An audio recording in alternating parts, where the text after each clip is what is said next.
नमस्ते। Welcome to inside Bharat, जहां हम भारत की पहचान और विविधता की गहरी पड़ताल करते हैं। आज हम चर्चा करेंगे कर्नाटक पर। कर्नाटक, बिल्कुल। साउथ इंडिया का एक बहुत ही डायनामिक और कल्चरली रिच स्टेट है ये। हाँ, अक्सर लोग कर्नाटक मतलब बैंगलोर या शायद कूर्ग ही सोचते हैं। सही कहा, पर इसकी कहानी बहुत गहरी है।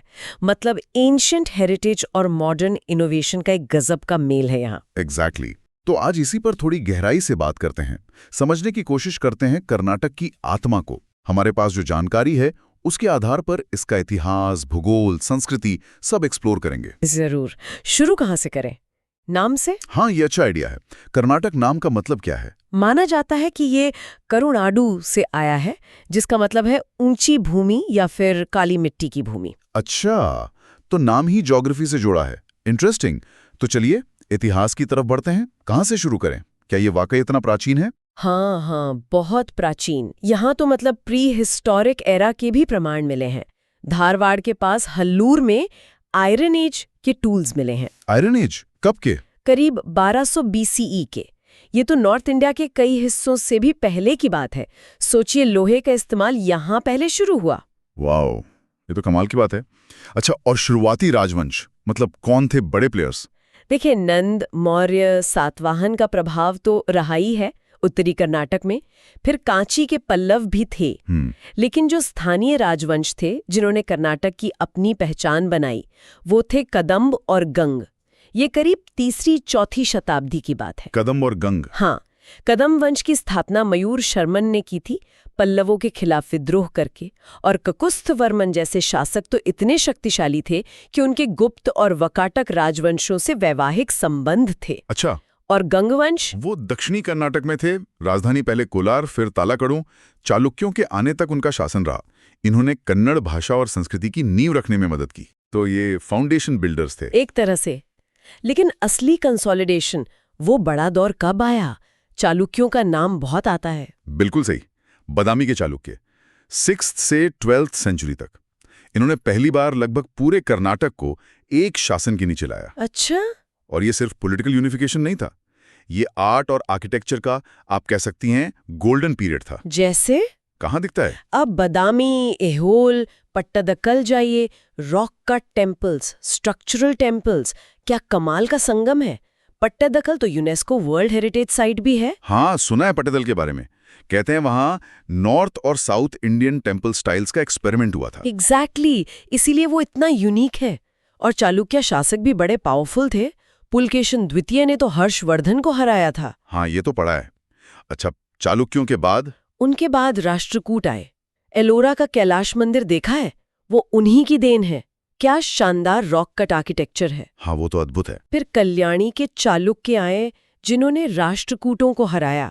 सोमेश्वर प्रथम, विक्रमादित्य षष्ठम जैसे प्रसिद्ध शासक हुए।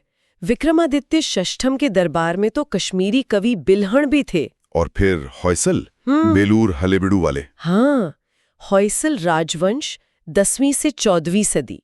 उनकी वास्तुकला तो मतलब लाजवाब है।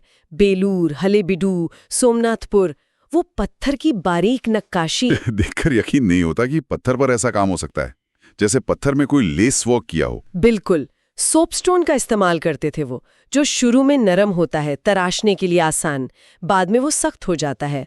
इसी दौर में कन्नड़ साहित्य का भी खूब विकास हुआ। और इसी होयसल काल से विजयनगर साम्राज्य की नींव पड़ी। हाँ, कहते हैं हरिहर और बुक्का, जो विजयनगर के संस्थापक थे, वो पहले होयसलों के ही कमांडर थे। अच्छा, और फिर आया विजयनगर साम्राज्य, 14वीं से 16वीं सदी। हम्पी नहीं, बल्कि संस्कृति, व्यापार, प्रशासन का बड़ा केंद्र था ये। कृष्णदेवराय का नाम सबसे ज्यादा लिया जाता है ना? हाँ, वो सबसे महान शासक माने जाते हैं। हम्पी के खंडर आज भी उनकी शान और शौकत की कहानी कहते हैं।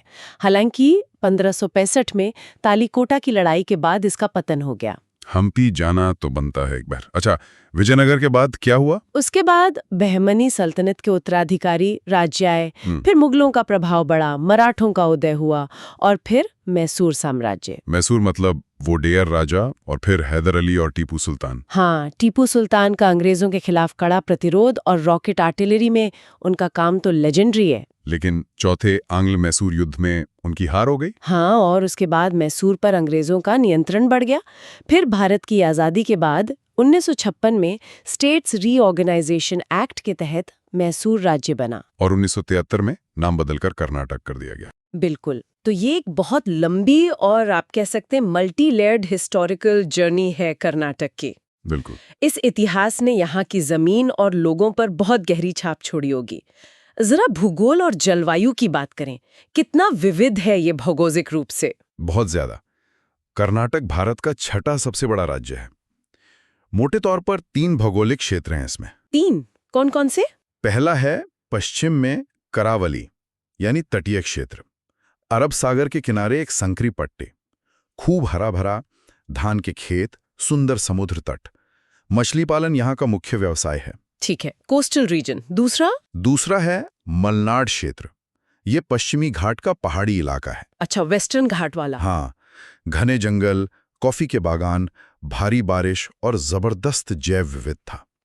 ये दुनिया के बायोडाइवर्सिटी हॉटस्पॉट्स में से एक है।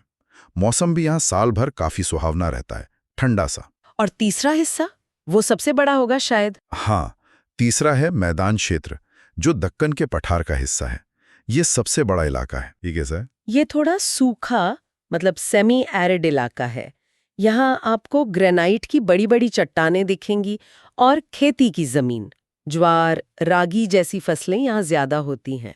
तो जलवायु भी काफी अलग अलग होगी इन तीनों क्षेत्रों में। बिल्कुल। तटीय इलाके में ट्रॉपिकल ह्यूमिड क्लाइमेट है, मानसून में भारी बारिश होती है, 4000 mm से भी ज्यादा। मलनाड में साल भर ठंडा और बारिश वाला मौसम। और मैदान क्षेत्र में गर्मियां काफी गर्म होती हैं, 40 डिग्री सेल्सियस तक। सर्दियां हल्की और बारिश मध्यम। मानसून जून से सितंबर तक आता है, जो पूरे राज्य के लिए बहुत जरूरी है। इतनी भौगोलिक विविधता है तो जाहिर है लोग भी विविध होंगे। जनसंख्या और भाषाओं के बारे में क्या स्थिति है? हाँ, विविधता तो है। कर्नाटक की आबादी 6 करोड़ 8 करोड़ से ज्यादा है। भारत का 8वां सबसे ज्यादा आबादी वाला राज्य है ये।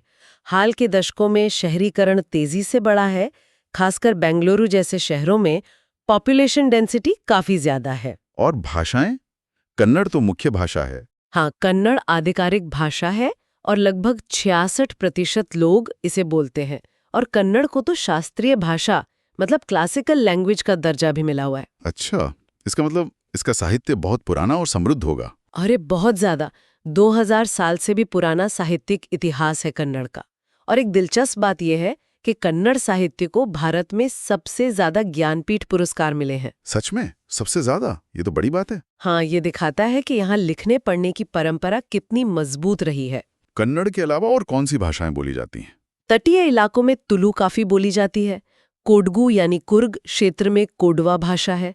इनके अलावा कोंकणी, उर्दू, तेलुगु, तमिल, मराठी भी सीमावर्ती इलाकों और शहरों में सुनने को मिलती हैं। ये भाषाई विविधता भी कर्नाटक की एक पहचान है। और धार्मिक विविधता? वो भी है। हिंदू बहुसंख्यक है, लेकिन मुस्लिम, ईसाई, जैन, बौद्ध सभी धर्मों के लोग यहाँ सदियों से साथ रह रहे हैं। जैन धर्म की जड़ें तो बहुत गहरी है यहाँ।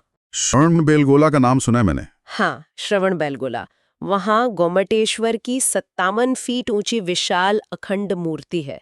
वो जैन धर्म का एक प्रमुख तीर्थ स्थल है और कर्नाटक की विरासत का अहम हिस्सा भी। ये जो सांस्कृतिक मेलजोल है, ये यहाँ के त्योहारों और परंपराओं में भी दिखता होगा। मैसूर दशहरा तो दुनिया भर में मशहूर है। ओह हाँ, मैसूर दशहरा। उसे नाड हब्बा यानी राज्य महोत्सव का दर्जा प्राप्त है। 10 दिन का क्या शानदार उत्सव होता है वो जंबू सवारी, हाथियों का जुलूस और रात में रोशनी में नहाया हुआ मैसूर पैलेस देखने लायक होता है। जरूर। और दूसरे त्योहार? उगादी है, जो कन्नड़ नववर्ष है। करगा है, बेंगलुरु का एक बहुत ही अनोखा त्योहार। हम्पी उत्सव होता है, जहाँ शास्त्रीय संगीत और नृत्य का कार्यक्रम होता है। मकर संक्रांति, दिवाली तो है ही। कला और संगीत की बात करें तो कर्नाटक संगीत का तो नाम ही राज्य से जुड़ा है। बिल्कुल, कर्नाटक संगीत का गढ़ माना जाता है इसे। पुरंदरदास को तो कर्नाटक संगीत का पितामह कहा जाता है। शास्त्रीय नृत्य जैसे भरतनाट्यम को भी यहाँ संरक्षण मिला है। और लोक कलाएं, वो भी होंगे। अरे बहुत जीवंत है। यक्षगान को ही ले लीजिए। ये तटीय कर्नाटक का एक पारंपरिक थिएटर फॉर्म है। इसमें नाच, गाना, संवाद, रंगीन वेशभूषा सब कुछ होता है। अक्सर पूरी रात चलता है। पूरी रात? वाह। और डोलू कुनिथा है, जो एक तरह का ड्रम नृत्य है, बहुत जोश भरा। वीर गसे है, भगवान वीरभद्र को समर्पित एक और जोरदार नृत्य। और हस्तशिल्प, हैंडीक्राफ्ट्स में क्या खास है? बहुत कुछ है। मैसूर की पारंपरिक पेंटिंग्स हैं जिनमें सोने की पत्ती का काम होता है। चंदन और शीशम की लकड़ी पर नक्काशी और जड़ाई का काम होता है। हाँ, चंदन की लकड़ी की खुशबू तो मैसूर से जुड़ी है। बिल्कुल। फिर बीदर का अनोखा मेटल वर्क है, जिसे बीदरी वेयर कहते हैं। इलकल साड़ियां हैं, कसूती कढ़ाई है, और चन्नापटना की लकड़ी के खिलौने तो बहुत मशहूर हैं। चन्नापटना खिलौने, हाँ, वो रंगीन लकड़ी के खिलौने। अच्छा, अब आते हैं सबसे जरूरी चीज पर, खाना। हाँ, खाने के बिना बात अधूरी है। कैसा है यहाँ का खाना? अलग अलग क्षेत्रों का असर दिखता होगा। बिल्कुल दिखता है। तटीय यानी करावली इलाके में समुद्री भोजन की प्रमुखता है। नारियल आधारित करी बनती है, जैसे कोरी रोटी चिकन करी के साथ कुरकुरे चावल के वेफर्स या नीर डोसा। नीर डोसा सुना है बहुत हल्का होता है। और मलनाड यानी पहाड़ी इलाके में? मलनाड में अक्की रोटी, चावल के आटे की रोटी, बांस के अंकुर की करी और कुर्ग की मशहूर पंडी करी, पोक करी मिलती है। अच्छा, और मैदान क्षेत्र में जो बड़ा इलाका है? वहाँ ज्वार की रोटी, जोलदा रोटी और रागी मुद्दे, रागी के आटे के गोले मुख्य भोजन है। बिसी बेले भात, जो दाल चावल सब्जी का मिक्सचर होता है, और वांगी भात, बैंगन चावल बहुत लोकप्रिय हैं। और मीठे में? मैसूर पाक तो यहीं का है? हाँ, मैसूर पाक और धारवाड़ पेड़ा, इनका तो कोई जवाब नहीं। पारंपरिक भोजन अक्सर केले के पत्ते पर परोसा जाता है, जिसमें कई तरह के व्यंजन होते हैं। सुनने में ही मुंह में पानी आ गया। चलिए, अब जरा अर्थव्यवस्था, इकोनॉमी पर आते हैं। कर्नाटक तो भारत के सबसे विकसित राज्यों में से एक गिना जाता है। डेफिनेटली। जीएसडीपी $250 बिलियन से ज्यादा है, और ये सिर्फ आईटी के वजह से नहीं है। अर्थव्यवस्था काफी विविध है। हाँ, आईटी का जिक्र तो आता ही है। बैंगलोर, भारत की सिलिकॉन वैली। बिल्कुल। देश के आईटी निर्यात का एक बड़ा हिस्सा यहीं से आता है। लेकिन आईटी के अलावा भी बहुत कुछ है। जैसे? बायोटेक्नोलॉजी में ये एक बड़ा हब है। कई रिसर्च इंस्टीट्यूट और कंपनियां हैं। एरोस्पेस सेक्टर बहुत महत्वपूर्ण है। एचईएल का मुख्यालय यहीं है। एचएएल मतलब हिंदुस्तान एरोनॉटिक्स लिमिटेड। हाँ। फिर मैन्युफैक्चरिंग में ऑटोमोबाइल, कपड़ा, फार्मा, इलेक्ट्रॉनिक्स, ये सब उद्योग है। और हाँ, बैंगलोर का स्टार्टअप इकोसिस्टम दुनिया के टॉप इकोसिस्टम में से एक है। ये स्टार्टअप बूम तो कमाल का है। इसमें सरकार की नीतियों का भी हाथ होगा। बिल्कुल। राज्य की प्रगतिशील औद्योगिक नीतियों और निवेश के माहौल ने इसमें बड़ा योगदान दिया है। कृषि का क्या योगदान है अर्थव्यवस्था में? कृषि आज भी बहुत महत्वपूर्ण है। राज्य की एक बड़ी आबादी इसी पर निर्भर है। मुख्य फसलें चावल, रागी, ज्वार है। नकदी फसलों में गन्ना, कपास, तिलहन है। और कॉफी? कर्नाटक तो कॉफी के लिए मशहूर है। हाँ, भारत का सबसे बड़ा कॉफी उत्पादक है कर्नाटक। लगभग 70% उत्पादन यहीं होता है, ज्यादातर पश्चिमी घाट यानी मलनाड क्षेत्र में। अच्छा, और रेशम? मैसूर सिल्क? रेशम उत्पादन में भी कर्नाटक अग्रणी है। मैसूर सिल्क तो विश्व प्रसिद्ध है। बागवानी भी काफी मजबूत है, आम, केला, अंगूर वगैरह। और पर्यटन? इतनी ऐतिहासिक जगह हैं, खूबसूरत प्रकृति है, ये भी अर्थव्यवस्था का एक मजबूत स्तंभ होगा। बहुत मजबूत। हेरिटेज टूरिज्म है। हम्पी के खंडहर, मैसूर का महल, बेलूर हलेबीडू के मंदिर। वाइल्ड लाइफ टूरिज्म है। बांदीपुर, नागरहोल जैसे नेशनल पार्क। पश्चिमी घाट में इको टूरिज्म और एडवेंचर के मौके हैं। तीर्थ यात्रा के लिए धर्मस्थल, उडुपी, गोकर्ण, श्रवण बेलगोला जैसी जगह हैं, और समुद्र तट भी हैं। गोकर्ण, कारवार, हर तरह के पर्यटक के लिए यहाँ कुछ न कुछ है। आपने कई शहरों और जगहों के नाम लिए। बेंगलुरु और मैसूर के अलावा और कौन से प्रमुख शहर और पर्यटन स्थल हैं जिन पर ध्यान देना चाहिए? मंगलुरु एक बड़ा बंदरगाह शहर है और तटीय क्षेत्र का कमर्शियल सेंटर है। हुबली धारवाड़ उत्तरी कर्नाटक के महत्वपूर्ण जुड़वां शहर है, शिक्षा और व्यापार के केंद्र। और पर्यटन स्थलों में हम्पी और मैसूर तो हो गए। कूर्ग यानी कोडगू है, जिसे भारत का स्कॉटलैंड भी कहते हैं। धुंध भरे पहाड़, कॉफी के बागान, झरने जैसे एबी फॉल्स, राजा सीट, और वहाँ की कोडवा संस्कृति भी बहुत अलग है। हाँ, कुर्ग तो बहुत सुना है। और गोकर्ण है, जहां आध्यात्मिकता और समुद्र तट का संगम है।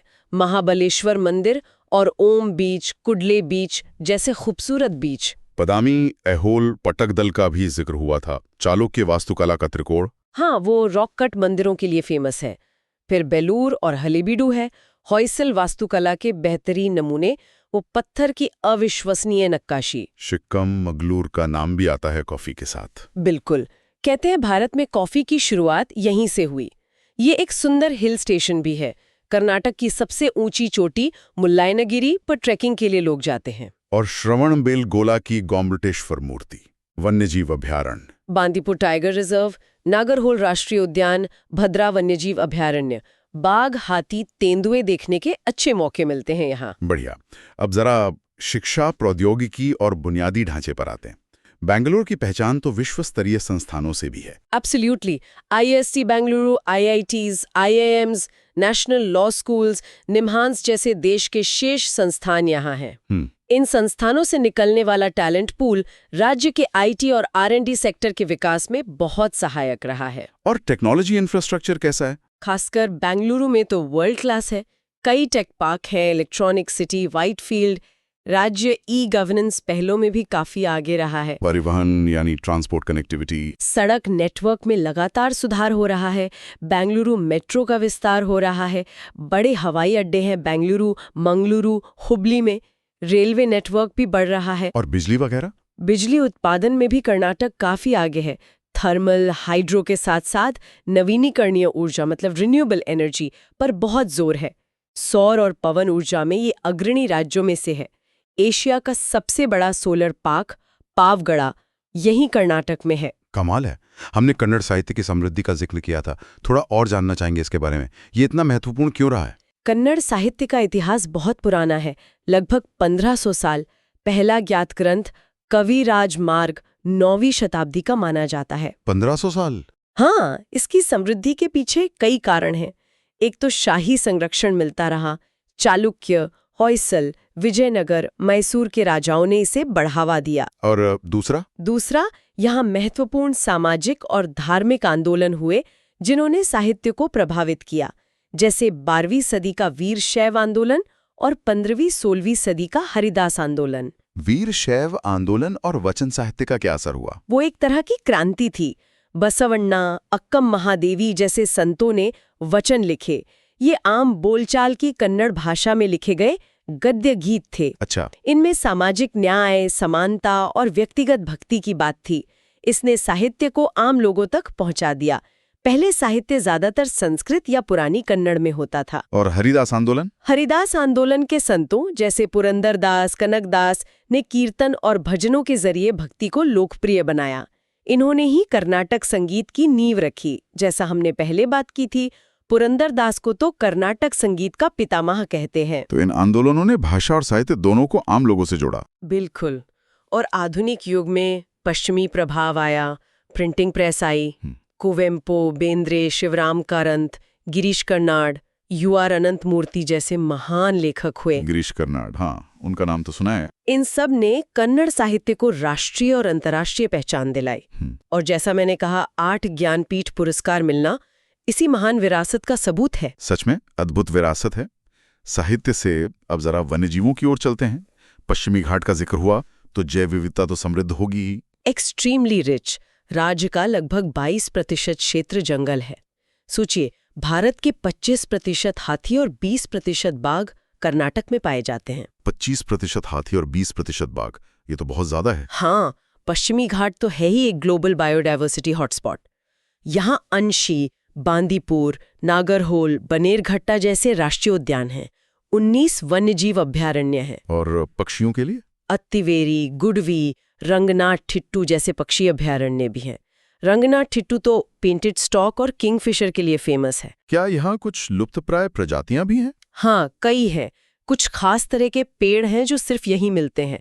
जीवों में बाघ, हाथी के अलावा शेर पूंछ वाला मकाक, मालाबार सिवेट जैसी लुप्तप्राय प्रजातियां भी हैं। इनके संरक्षण के प्रयास चल रहे हैं। अच्छा है कि संरक्षण पर ध्यान दिया जा रहा है। कर्नाटक के बारे में कुछ अनोखे तथ्य या विशेषताएं क्या हैं? कुछ ऐसी बातें जो इसे और भी खास बनाती हों? कई हैं। जैसे यूनेस्को क्रिएटिव सिटीज नेटवर्क में भारत के सबसे ज्यादा 4 शहर कर्नाटक से हैं, अलग अलग क्षेत्रों में। 4 शहर कौन कौन से? Bangalore design, Mysore music, Hubli Dharwad literature और Ramanagara crafts and folk art. हालांकि रामनगर का इंक्लूजन शायद बाद में हुआ हो, पर लिस्ट में कई शहर हैं। अच्छा, और? ये भारत का सबसे बड़ा कॉफी उत्पादक है, लगभग 70%। यहाँ वन पारिस्थितिकी तंत्र की बहुत विविधता है, वर्षा वनों से लेकर शुष्क पर्णपाती वनों तक। कन्नड़ दुनिया की सबसे पुरानी जीवित भाषाओं में से एक है। कविराज मार्ग जैसे प्राचीन ग्रंथ में महिला कवियों का भी जिक्र मिलता है। 9वीं सदी में महिला कवियों का जिक्र? हाँ, ये तो बहुत आगे की बात थी। बिल्कुल। यहाँ कुछ अनोखी सांस्कृतिक प्रथाएं भी हैं, जैसे तटीय इलाकों में भूत कोला यानी आत्माओं की पूजा। कोडवा समुदाय की अपनी अलग परंपराएं हैं। हाँ, उनका जिक्र कुर्ग के साथ हुआ था। एक गांव है सुल्तानपुर, कहते हैं वो भारत का एकमात्र ग्राम गणराज्य है। मैसूर दशहरा को राज्य महोत्सव का दर्जा मिला हुआ है। कुश्ती, पारंपरिक कुश्ती आज भी यहाँ प्रचलित है। और टेक्नोलॉजी में? इसरो का उपग्रह केंद्र बेंगलुरु में है। एशिया का सबसे बड़ा सोलर पार्क पावगढ़ा में है। वास्तुकला में भी बहुत विविधता है। द्रविड़, वेसर, इंडो सारासेनिक, औपनिवेशिक शैलियां सब दिखती हैं। और बीजापुर का गोल गुंबज। गोल गुंबज? वो विस्परिंग गैलरी वाला? हाँ, वही। दुनिया का दूसरा सबसे बड़ा बिना सहारे वाला गुंबद है वो। आखिर में कुछ ऐसे उल्लेखनीय व्यक्तित्व जिन्होंने कर्नाटक से निकलकर देश दुनिया में नाम कमाया। लिस्ट तो बहुत लंबी है। इतिहास और राजनीति में टीपू सुल्तान, सर एम विश्वेश्वरैया हैं, जिनके जन्मदिन पर इंजीनियर्स डे मनाते हैं। हाँ, सर एमवी। गिरीश कर्नाड, अनंत मूर्ति और भी। खेल में? क्रिकेट में तो बड़े नाम हैं। बिल्कुल, राहुल द्रविड़, अनिल कुंबले, जवागल श्रीनाथ। संगीत में हिंदुस्तानी गायक पंडित भीमसेन जोशी, गंगूबाई हंगल और कर्नाटक संगीत के पुरंदरदास। टेक्नोलॉजी और बिजनेस में इन्फोसिस के संस्थापक एनआर नारायण मूर्ति, नंदन नीलेकणी, कई वैज्ञानिक भी हैं। फिल्म उद्योग यानी सैंडलवुड में डॉक्टर राजकुमार, विष्णुवर्धन, गिरीश कासारावली जैसे दिग्गज हैं। वाकई कर्नाटक एक ऐसा कैनवस लगता है जिस पर इतिहास, संस्कृति, प्रकृति, टेक्नोलॉजी सब में अपने रंग भरे हैं। मतलब प्राचीन जड़ें और आधुनिक शाखाएं दोनों एक साथ फल फूल रही हैं। सही कहा आपने। ये राज्य दिखाता है कि कैसे परंपरा और प्रगति साथ साथ चल सकते हैं। ये भारत की जटिलता और क्षमता का एक बेहतरीन उदाहरण है। हाँ, यहाँ चुनौतियां भी हैं, जैसे शहरी ग्रामीण अंतर, शहरों पर बढ़ता दबाव, लेकिन इसकी जो डायनामिज्म है वो अनडिनाइबल है। तो अंत में सुनने वालों के लिए एक विचार छोड़ते हैं। कर्नाटक इतनी विविधता को, इतनी जटिलता को कैसे संतुलित करता है? एक तरफ गहरी जड़ें जमाई परंपराएं, दूसरी तरफ भविष्य की ओर दौड़ती टेक्नोलॉजी और वैश्विक प्रभाव। क्या आने वाले समय में, खासकर टेक्नोलॉजी और वैश्वीकरण के बढ़ते दबाव के बीच, ये संतुलन कायम रह पाएगा? ये सोचने वाली बात है। Okay, so we hope you liked today's discussion. For more such discussions, subscribe to our channel. धन्यवाद. जय हिंद.